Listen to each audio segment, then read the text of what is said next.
We're going to be on Psalms 35 tonight. There's a few things about this psalm that intrigues me, and one thing it's part of a group of psalms. Imprecatory psalms is actually what some refer to them, and what that basically means, there's just a group of psalms, and it kind of gets progressively a little more dramatic with them. It's psalms where David is pleading with God to either invoke judgment or some kind of wrath or calamity of something toward his enemies. But in studying it, I don't really think necessarily, and we're going to get into this a little bit, because some view this psalm and other psalms like it. They say, well, once, as the Bible said, once God overlooked things that he don't overlook anymore, because Jesus tells us to pray for our enemies, pray for those who persecute us, don't pray for their destruction. And I read several Bible scholars who say, especially this psalm and a few others, David was actually doing that, praying for the destruction of his enemies. But I don't really see that in this psalm or in the others. I think what David is praying for is the destruction of what the enemies are planning for him. And I think there's a big difference in that. I think what David is actually praying here and pleading with God, I think we can do the same today. I don't think that part is any different when it comes to the Old Testament or New Testament. And many people say, well, Jesus says pray for your enemies, pray for those who persecute you, pray for those who despise you. You don't want their harm. Well, think about that for a minute. And we're going to talk about this as we get in it, but I've really been studying about this because it's kind of intrigued me, and I've had some questions about it myself. What exactly, okay, if we can't pray like David did here, plead with God that the enemies, what they have in store for him is destroyed, what is it we're supposed to pray for when our enemies? That God blesses them, that they will be successful in their endeavors? I mean, really, if we're supposed to pray for our enemies, and we should, that's what Jesus tells us to do, how exactly do we do that? I think we do that in some ways like David does here. Now, maybe not exactly, because we don't have the things happening to us that happened to David, but David is wanting them to turn from their ways. And he says many times in these particular psalms when it comes to his enemies that if they don't turn their way, God do this so they will. Drive them away from doing this. He's leaving it in their court. If they turn from what they're doing, then God won't do these things to them. Or, if they keep coming with it, then this is what's going to happen. And that's basically what God has always told us, isn't it? We have a choice. We go down this path, you get rewarded. You go down this path leads to destruction. So how is it if David, and many scholars say this, maybe I'm wrong, I'll take some comments on this. I just don't see David praying for his enemies just to be annihilated. It's their efforts that he's wanting. What they're doing to him, he's wanting that stopped. And if we're not to pray that, what is it that we're supposed to pray for? Well, how are they going to change their ways? That's it. I think we ought to pray for them to change their ways. And but I don't think them changing their ways means they're successful in what they're trying to do to us. That's what I was, and you're right, Jerry. That's how we're supposed to do it. And that's what I believe David is doing here. Okay, if they don't change their ways, they need to be stopped. And he says, here's what's coming at me, and I pray that their efforts, that they will fall into the same. If they're planning to trap for me, let them fall into that themselves. Maybe that'll bring them to their senses. Now, maybe I'm reading it wrong, and we'll get into that with these Psalms. But this isn't the first Psalm where David, you go back and look, what was it, Psalm 7. That wasn't maybe as intense as we're going to see here in Psalms 35. And I think they do get progressively more, but I think David's enemies get more aggressive against him. And what I see when David is pleading these things with God, I see David as wanting what they're doing stopped, but also vindication. Okay, when you stop, God, when you stop them and you show how that I've not done anything to deserve this. It's bringing vindication to me by you stopping them, which brings vindication to your children, which brings glory to you. And I think that's the process in which David is approaching this. You know, when an enemy does something against someone who's following God, by God stopping that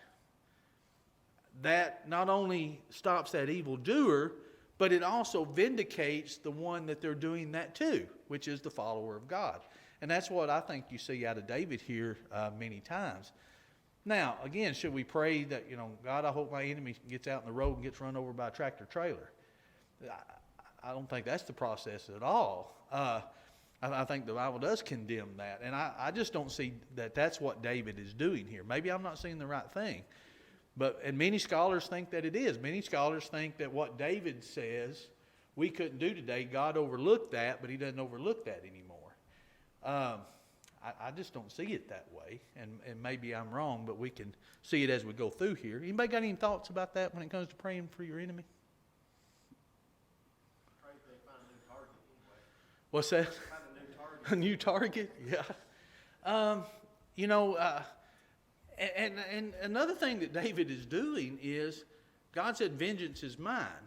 David is not saying, okay, I'm going to take these matters into my own hands. God, you do this. And that's what God tells us he's going to do anyway, isn't it? God said, I'm the one that's going to take care of this.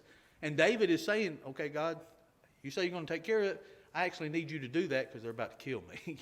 I kind of need this to happen. Matter of fact, he even tells God to not to wake up, but to arise. Basically, don't tarry. I need you to protect me now. This is coming on me now. I think David is finding himself. It doesn't give us the particular event here. There's some things in which David says that we can see in 1 Samuel, I think it's 24, that kind of sounds similar. So it might be during that event with Saul. But whatever it is, David said, my enemies are closing in. They're close. And I need you to protect me, and I need this to happen. And he even mentions destruction. But to me, it reads more that they fall into the destruction of what they have planned for him. He don't want that to happen. And I think there is a difference in that. That's one of the things that sets the Christian religion apart from the religions of the world. The religions of the world pray for the destruction of their enemies. We pray for ours to come to the truth. Yeah. And I think that's what it's going to take. We've got to stop them in a way that's going to cause them to repent. And what brings a person to repentance? What causes them? Sometimes it has to be, their own devices coming true to them. It has to be something that shakes them into that point. Burton? At one time, most of us was on that side of persecuting people. We didn't want them to pray that we die. Yeah. Right, yeah. I think today you should, if you're praying about your enemy, that you might say or do something that might turn them around. Mm-hmm. I mean, eventually they have to know they're wrong. I mean, they probably already know they're wrong, but Yeah. that you might say or do something in kindness that says, all right, they're really not against me. Yeah. They just don't want me to have. And I think that's and I think Jesus teaches that. There's a difference in, as the Bible tells us, as much as is possible with us, we're to live peaceful with all people. So we have to do everything possible on our part. But there's a point to where, okay, that's all I can do. I can't do anymore, but I still don't want them to do this to me. So how do I keep that from happening? We're not supposed to just, Lord, I pray what they're doing, I want them to come to the truth, and so let them do to me whatever they want to. I don't think that's the process. Now, there could be things in which God is using this individual to bring me to the truth by things they're doing. There's things that possibly could fall into that category. I'm always the person that as the Bible talks about, there's long suffering with individuals, and then they're snatching them out of the fire. I always pictured myself more of the snatching out of the fire, because sometimes I have to be shook. There's something has to be, I have to be kind of hit right in the head with it sometimes for me to grasp things sometimes. And that's how I ended up coming to the truth to start with. I thought Thomas Eves, I thought he followed me around everywhere I went. I thought every sermon he preached was right to me. And I finally asked him one day, why do you preach to me every single time you get up there? And he said, I preach the truth. And he says, the truth that is coming to you. He said, it's not me. And at that time, I didn't see it that way. I was 16. I just thought, he don't want me here. Why is he preaching to me every Sunday about this? But there has to be a way of that you reach people, and a lot of people are you reach them in a lot of different ways. And the truth, when the truth comes, the truth does set you free. But as we said many times, the truth can hurt. Truth can make you mad. Truth can upset you. There's a lot of things that you go through with the truth before you allow it to set you free. And sometimes with our enemies, it's the same way. But let's read this, and we'll talk about this as we go. Let's look at verses 1 through 3 here, where David is pleading for his defense. He says, "Plead my cause, O Lord, with those who strive with me. Fight against those who fight against me.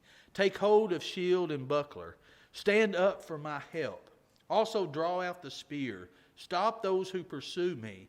Say to my soul, I am your salvation." So David here, he says, plead my cause, O Lord, with those who strive or contend with me. Many adversaries fought against David many times. And David views it as them fighting against someone who is serving God. So he wants God to intervene here. Matter of fact, the terms that he uses here is a legal term that's used with litigate here. He starts out with this, and he kind of goes into some military terms. But he's basically saying, you stand between me and my enemies. This is what they're doing to me. And while this is going on, I need you to say you are my salvation. I need to find my comfort in you. David is needing reassurance from God. Okay, these enemies are coming at me, but I still need to know. I need to know that you are my salvation. And he talks about God holding up a shield and a buckler. I don't know about you. I don't view God in that term where he's putting on armor, that God needs armor. But the Bible does talk about this several different times. And what it's talking about here is that small shield that person had. And then it's the big one where the shield bearers would go before the person in battle to protect them. And that's what he's saying about God. I need you to get your shield out. I need you to protect me. And while he's doing that, it's as if God is fighting the enemy, but yet consoling and comforting the one that he's protecting. That's what David is saying. I need you to say to me that you're my salvation. So you're protecting me with the shield. You're doing this against my enemies. And then he goes from a defensive thing to an offensive thing about the spear. He said, also draw out your spear. In other words, don't only protect me, but keep them away from me. Don't just protect me when they're coming. I need you to drive them back. My enemy is coming, and David said, you're the only one. You're the one that can protect me in this. But he needs consoling during this too. And I think David hits it right. When we think about God and how God, he said, as Jesus said, I'll always be with you. And God says, I'll never leave you nor forsake you. And God said, he's going to be here to protect us. I believe that's how we need to view God. Not only with shielding us, not only with driving out the enemy, but also saying comforting things to us. It's going to be all right. It's almost like a parent. When something, you got your children and something bad is happening. It could be a storm, or it could be something that's coming, and you've got your kids huddled there. You're protecting them, but you're also giving them comforting words. So not only, when they hear all the things around them or something bad's happening, you're showing them two things. One, that you can protect them, and that you're doing all that you possibly can to protect them. But not only that, you're trying to ease their anxiety and their anxiousness in that process. You don't just throw them on the ground, hold them, and then just a free-for-all. You're trying to comfort them at the same time. That's what David is saying here, that he's needing God to do. Not only protect, not only to drive out, but to comfort him. He says, say to my soul, I am your salvation. David said, I need to hear that. I need to know that. I need to reassure myself of that. And I think that happens with us many times too. But look at Isaiah 59 and verse 17. It says, for he put on righteousness as a breastplate and a helmet of salvation on his head. He put on the garments of vengeance for clothing and was clad with zeal as a cloak. Talking about God here. And again, I don't that much think of God as putting on armor. But it's telling us that God is well equipped to protect us of anything that's coming.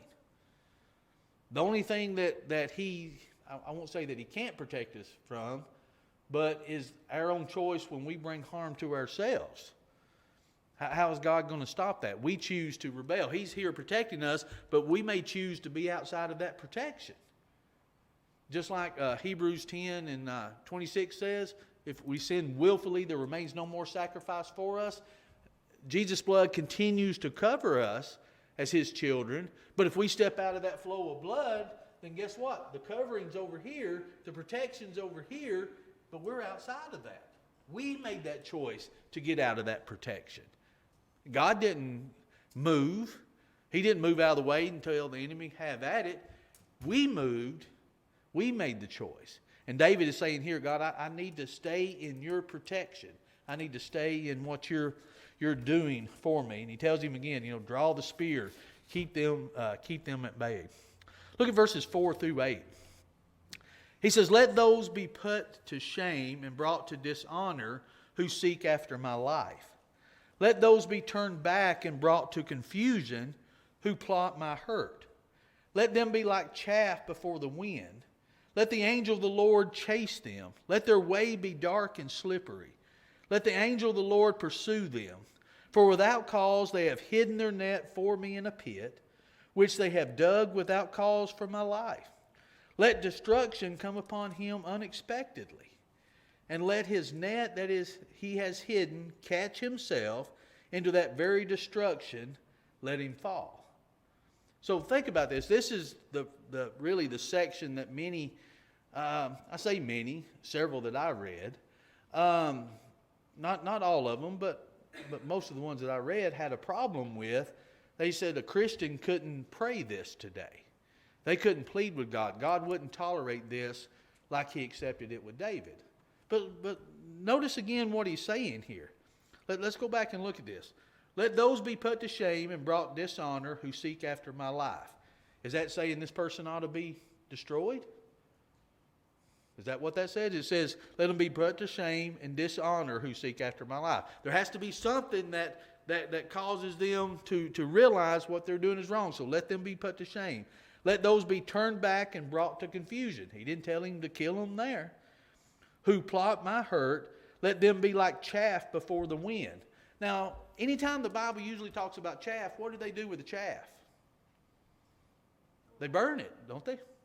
Yeah, they burn it up. When they're separating it out at the end, it gets burned up. He's not telling them to burn it up here. He's telling them to be like the wind to blow it away.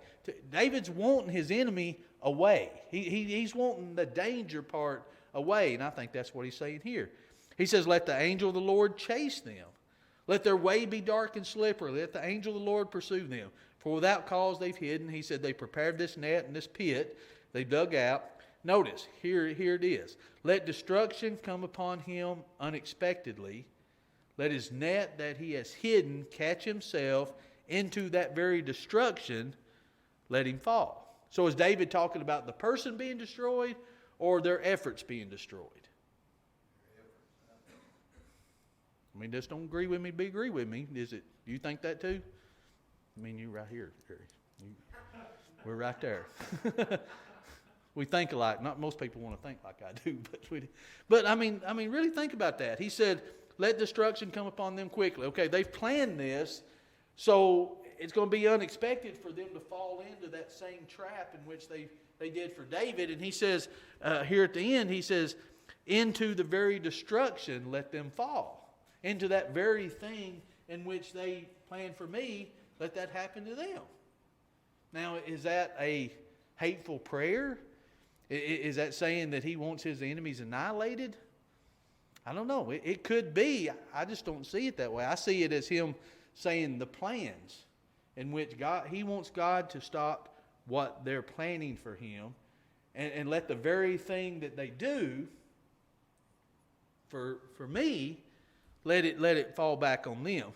And there's a couple things with this. Well, this isn't the first time that's talked about in Exodus 23. He says, "Behold, I send an angel before you to keep you in the way and to bring you in the place which I prepared. Beware of him and obey his voice. Don't provoke him, for he will not pardon your transgressions, for my name is in him.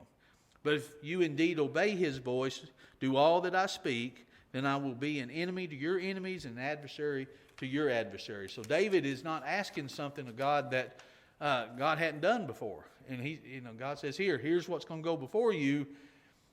There's not going to be a lot of tolerance there. You obey, or this is what's going to be going on. And David is saying, let the angel of your Lord, let that messenger go before them to chase them away. He didn't say let him come in with a sword and start swinging. He said chase them away. Keep them from doing what they're planning on doing. But David is saying why here. And the problem is, he says, they're doing this without a cause. David said, there's no cause. I've not done anything for them to do this. So what they're doing is attacking me with me not doing anything. So the only logical thing is it's a battle between good and evil. It's a battle with the evil part when it comes to someone serving God. Because David said, I've not done anything. They've done this without a cause. And David goes on and explains a little farther. He said, when they were sick, you know what I did? I wore sackcloth and kept my head bowed. That's what I did for them. But now look how they're treating me. He said, I treated them like a brother. But now look what they're doing. So he's saying, I've treated them like I'm supposed to treat them. See, that's why I don't think that David is saying that he wants them just annihilated. Because he says, I've treated them exactly like I'm supposed to, but here's what they're doing. So what else is David supposed to do? But he wants them to have a consequence. Yeah. Whether it's that they fell into the pit or they, it's not necessarily killing them, but he wants them to have consequence. He wants them to be humiliated. He wants them to fall into their own trickery or plan that they set up. Right. Which is more of the, okay, they're the evil, and what happens to evil people when Yeah. evil things happen. I did what I was supposed to do, that's why I'm not guilty of this. Right. So to me, I see it as being that, God, Yeah, I don't think he's saying don't let nothing happen to him. I think there has to be consequences. And I tell you, maybe it's a play on words. It's kind of the same.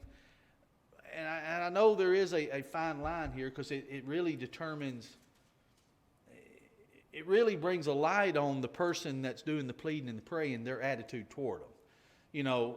And it's very easy to cross that line. It's very easy to want them, I just want to pound them in the head. It's very easy to cross that threshold. And David is wanting the consequences, but I think you brought up a good point. David has done what he's supposed to do. He's lived peaceably as much as possibly with them, but now he can't do it now. Now it's up to God. Okay, they're still coming, so now you've got to do something. You've got to take care of this. As he says, you're doing it without a cause. And here's the thing. It's really a battle, not necessarily a physical battle, material things of man against man. It's good against evil. And the Bible talks about several times about how the devil prepares things for us, and we've got to be careful not to fall into them. Let me give you a couple examples of this. In 1 Timothy 3 and verse 7, he says, moreover, he must have a good testimony, remember when he's given the qualifications here, among those who are outside, lest he fall into reproach and the snare of the devil. So the devil is preparing the snare. In other words, he's preparing a pit, just like David's talking about here. So we've got to be on guard that we don't do that. And how do we fight against that? We fight against that by doing the things in which God has us to do, and God's going to take care of the rest. The ultimate battle is, between good and evil is God and Satan. We're just kind of in the middle. We're like Job in a lot of ways. We're kind of in the middle of that. But if we hold true to it, God's going to take care of Satan in the end. He's going to get the very pit in which he's providing for us, the very snare that he's providing us, that's what he's getting in the end, isn't it? You know, there's consequences for that too when it comes to that spiritual battle. But as Paul says many times, that's what we're waging against. It's not flesh and blood. It's good and evil. It's that spiritual battle that we face each and every day. And that's where it gets hard. That's where the enemy, which the ultimate enemy is Satan, that's coming after us in that way. And we've got to be careful not to fall into that in the various ways in which he tries. In 2 Timothy 2:26, it says, "In that they may come to their senses and escape the snare of the devil, having been taken captive by him to do his will." 2 Corinthians 2:11, "Lest Satan should take advantage of us, for we are not ignorant of his devices." So as David talks about what these evil enemies against him is doing, that's what they're doing. They're plotting. They have these evil devices. They have these snares that they're waiting. And David said, okay, here's what I've done. I've done what I'm supposed to. There's nothing left for it now. The only way that I have, that's why he told God, he said, I need to hear, I'm your salvation. That's what he needs to hear in all of this. You know, and he talked about in other Psalms of God literally pulling him out of the pit. You know, of pulling him, keeping him from drowning him, of actually lifting him up. He's doing the same thing here, just a little more intense because his enemies are evidently closing in pretty good. And David said, I need something done. And that's what we're seeing with it. Look at verses 9 through 10. "And my soul shall be joyful in the Lord. It shall rejoice in his salvation. All my bones shall say, Lord, who is like you, delivering the poor from him who is too strong for him? Yes, the poor and the needy from him who plunders him." He said, my soul shall be joyful in the Lord. After pleading to God for deliverance and protection, David here promised that his soul would be... David said, I'm going to... And David said before he'd praise him in every circumstance with his lips. But he's saying here, Lord, I'm going to make this public. And he keeps on saying this throughout the rest of the psalm. You know, I'm going to pray. People's going to know about this. I'm not going to keep this silent. I'm going to praise you. I'm going to glorify you. I'm going to tell of what you've done. How you've saved me through this. How you've helped me through this. And I think that's something for us. We forget sometimes we don't give God... We don't give the God credit that he deserves for things that go on in her life. Sometimes we call it coincidence. We call it luck. We call it, you know, we're hesitant to call it providence because it's hard to pinpoint providence. But God protects his own. You know, and ultimately, again, when it comes to what we're really facing is that spiritual battle, because when it comes to the flesh and blood, what's the worst thing they can do is kill you. You know, David, I think, here is facing more, and I think what he's afraid of is more than just a physical threat. You know, David is they're actually attacking his faith. They're attacking because he said, I've not done anything for this, so the only thing left for them to attack is what I'm doing for you. What I'm doing for you, God. So they're attacking his faith, and that the mental anguish that comes with that and the emotional stress with that is just, well, the same thing Job dealt with. Job had more of a battle. Yeah, his body was failing. He was almost dead. It was just like his skin was falling off his bones. You know, he couldn't sleep, all these things. But the biggest, I guess, war that Job faced was right here of thinking God was doing this to him and he didn't deserve it. David is going through this same anguish, but he's saying, okay, God, I'm not blaming you for doing it, but I'm blaming my enemies, but I still don't deserve it. I still don't understand why I'm going through this. And I tell you, this is still a battle I feel like Christians face today. We can do the very best that we can do, and individuals are still going to attack us for various reasons. Maybe not to the extent they did David, but we're still hit on all sides with a lot of things. And sometimes the mental anguish of that can be, it can be pretty heavy. You know, you want to say, well, what's the point? I'm doing all that I possibly can do now, and they're still coming. So what's the point to it all? I might as well just give up. And unfortunately, there's individuals that do give up. They say, well, what's the point? Why should I keep going? And I think David here, in a lot of ways, is struggling with that. That's why he needs to hear, God, I just need to hear you say again, you're my salvation. I need that constant in my ear while I'm facing this. And it had to be a very hard time for him. Where are we at? Verse 11? Okay. He says, fierce witnesses rise up. They ask me things that I do not know. They reward me evil for good, to the sorrow of my soul. But as for me, now notice what he says, but as for me, when they were sick, my clothing was sackcloth. I humbled myself with fasting. My prayer would return to my own heart. I paced about as though he were my friend or brother. I bowed down heavily as one who mourns for his mother. So David is saying, okay, here's, they're rising up against me. They reward evil for good. And I don't think David is saying, look, God, look how great I am. Look what I did for them. I didn't have to do that. I think David is truly perplexed here, if that's the right way to apply that, is because he said, I've done all of this, but look what they're doing. He almost seems shocked by it, disappointed by it, kind of devastated that, okay, I did this. I would expect them to do the same, but they're not. I'm doing good. I would expect somebody to do good for me. But that's not the way the world works, is it? Just because I do good doesn't mean somebody's going to do good for me. Okay, if I'm doing good and they do evil, it still doesn't keep me from doing the good part. I always try to tell myself this. I've got to do the right thing, what's between me and God. And when I do the right thing that's between me and God, when I do that for somebody else, what they do with that is between them and God, not between me and them. That makes sense?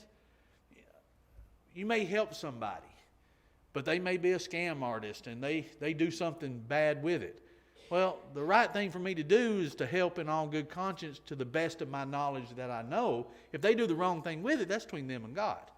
Now, I do have the obligation to find out all that I can. Or if I'm doing good, but this person turns around and does evil toward me, that still doesn't mean I shouldn't have done good. I did all that I could do. I lived peaceably as much that was possible for me to do. But there's some things that's just out of our hands. I can't control what somebody else does. And David here, he's pretty shocked that they would do this, and that's what he's pleading to God. God, look what I did, but they're doing it. I don't think he's trying to brag. I think he's trying to say, okay, correct me if I'm wrong, God. I think that in essence what he's saying, I didn't do anything to deserve this because this is what I've done. I think he's just kind of saying it out loud here just to reassure himself, I didn't do anything to deserve what my enemies are giving to me. Then he says in verse 15 through 16, well, I got to move on. But in my adversity, they rejoiced and gathered together. Attackers gathered against me. I did not know it. They tore at me and did not cease. With ungodly mockers at feasts, they gnashed at me with their teeth. Look at verse 17 through 18. It kind of goes along with it. Lord, how long will you look on? Rescue me from their destruction, my precious life from the lions. I will give you thanks in the great assembly. I will praise you among the people. Again, he's saying, here's what my adversaries are doing. He said, help me through this. I'll praise you in in the public places. I'll do everything that I can to still let people know who you are. Some may look at this and say, okay, David is bargaining with God. God, you do this, I'll stand up and say something nice about you. I don't think that's what he's saying at all. Burton, you had something? Write that down for me, because I want to remember What's that? what you just said here. What'd I say? I forgot. I was on a roll. I don't remember what I said. The whole series here, in the last two series here. Yeah. you talked Yeah. Well, it's just, I've got my notes here. I've kind of skipped over them because I get on soapbox sometimes.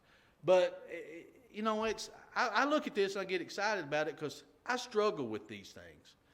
My wife says I tell too much up here, but I do. I struggle like anybody else does.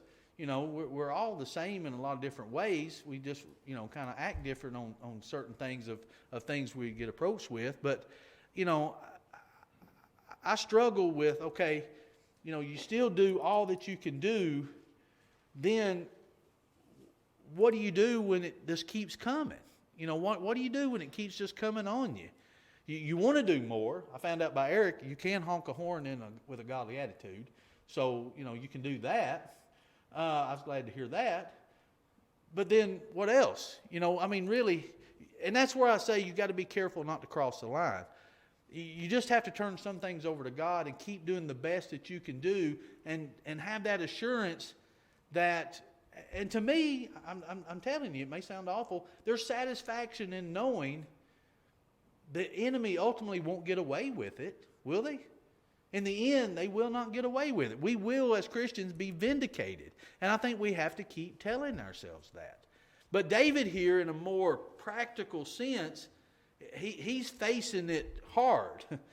And he's needing to see that vindication now because they're coming for him hard in all points. And David's in a unique position because of the place in which God has placed him.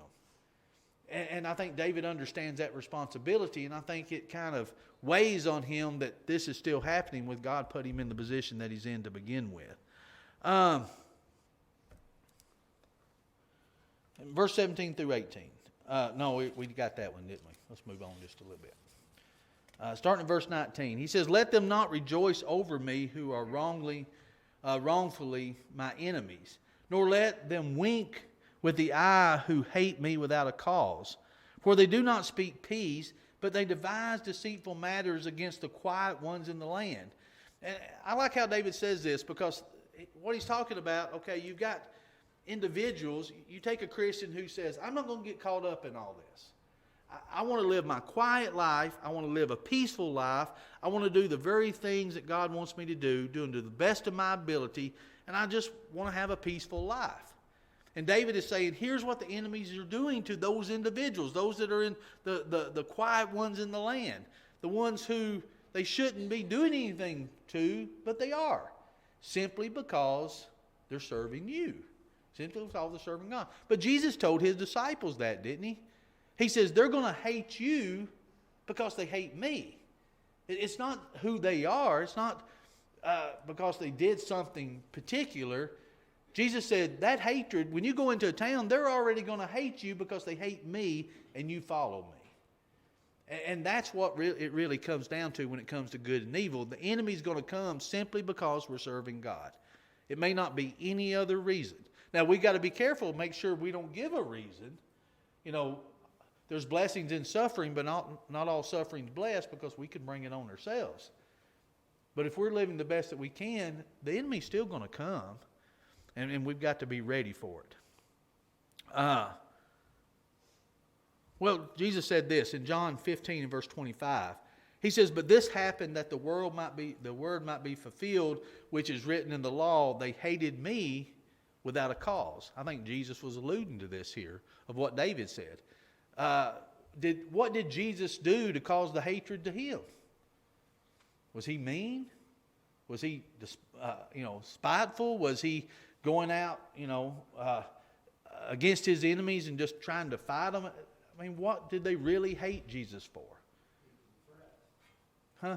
He was a threat. He was a threat because of, I tell you, to live the Christian life,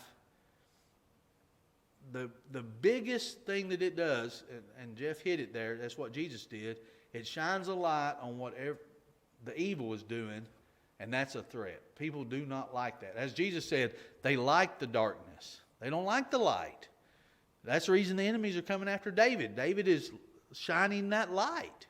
He's letting that light shine by just the life that he's living. That doesn't mean David was a perfect individual. We know he wouldn't.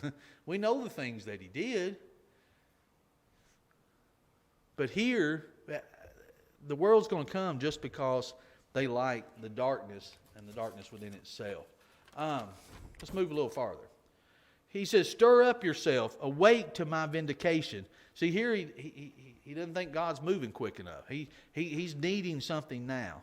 He said, "To my vindication, to my cause, my God and my Lord, vindicate me, O Lord, my God, according to your righteousness. Let them not rejoice over me. Let them not say in their hearts, so we would have it. Let them not say, we have swallowed him up. Let them be ashamed and brought to mutual confusion who rejoice at my heart. Let them be clothed with shame and dishonor who exalt themselves against me. Let them shout for joy and be glad who favor my righteous cause. Let them say continually, let the Lord be magnified, who has pleasure in the prosperity of his servant, and my tongue shall speak of your righteousness and of your praise all the day long. I encourage you to go back and study this and the other Psalms that show David pleading to God for action against his enemies. I think it's a good study, but I think one thing we can get out of it is to realize we need God to say that to us, that he's our salvation. We need to constantly be reminded of that, so when we face the hardships that we face, like David, we can have that same assurance.